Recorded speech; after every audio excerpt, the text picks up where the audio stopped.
ನಿಮಗೆ ನಿಜಕ್ಕೂ ಕೂಡ ನೈತಿಕತೆ ಇದ್ರೆ, ಮಹಿಳೆಯರ ಮೇಲೆ ಗೌರವ ಇದ್ರೆ, ರಾಮನ ಭಕ್ತರಾಗಿದ್ರೆ, ಶ್ರೀರಾಮನ ಭಕ್ತರಾಗಿದ್ರೆ ನೀವು ರಾಜೀನಾಮೆಯನ್ನು ಕೊಟ್ಟು ಗೌರವವನ್ನು ಕೊಡಿ ಮಹಿಳೆಯರಿಗೆ ಅಂತ ನಾನು ಆಗ್ರಹ ಮಾಡ್ತೇನೆ.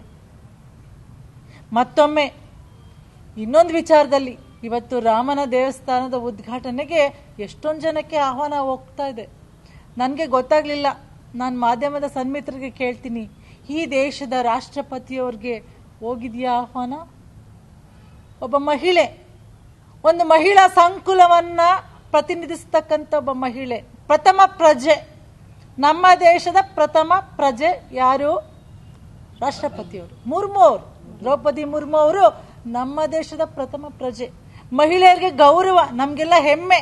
ಒಬ್ರು ಮಹಿಳೆಯಾಗಿ ರಾಷ್ಟ್ರಪತಿಯಾಗಿ ಮತ್ತೊಮ್ಮೆ ಪ್ರತಿಭಾ ಪಾಟೀಲ್ ನಂತರ ಇವರು ಬಂದಿದ್ದಾರೆ ಅನ್ನೋದು ಒಂದು ಹೆಮ್ಮೆ. ಒಂದು ಬುಡಕಟ್ಟು ಜನಾಂಗಕ್ಕೆ ಸೇರಿದಂಥವ್ರು, ಇವತ್ತು ಅವ್ರಿಗೆ ಆಹ್ವಾನ ಹೋಗಿದೆಯಾ? ನನಗೆ ತಾವ್ಯಾರಾದರೂ ಹೇಳಬೇಕು. ನನ್ನ ಪತ್ರಿಕಾ ಸನ್ಮಿತ್ರರು, ಆಹ್ವಾನ ಹೋಗಿದೆಯಾ?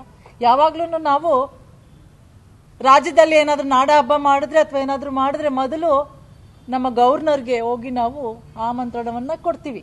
ಹಾಗೇನೆ ದೇಶದಲ್ಲಿ ಏನಾದರೂ ಇಂತಹ ಒಂದು ದೊಡ್ಡ ಐತಿಹಾಸಿಕ ಘಟನೆ ನಡೀತಾ ಇದೆ ಅಂದಾಗ ನಾವು ನಮ್ಮ ದೇಶದ ಅತ್ಯುನ್ನತ ಸ್ಥಾನದಲ್ಲಿ ಇರ್ತಕ್ಕಂತಹ ನಮ್ಮ ರಾಷ್ಟ್ರಪತಿ ಅವ್ರಿಗೆ ಕೊಡಬೇಕಾಗ್ತದೆ.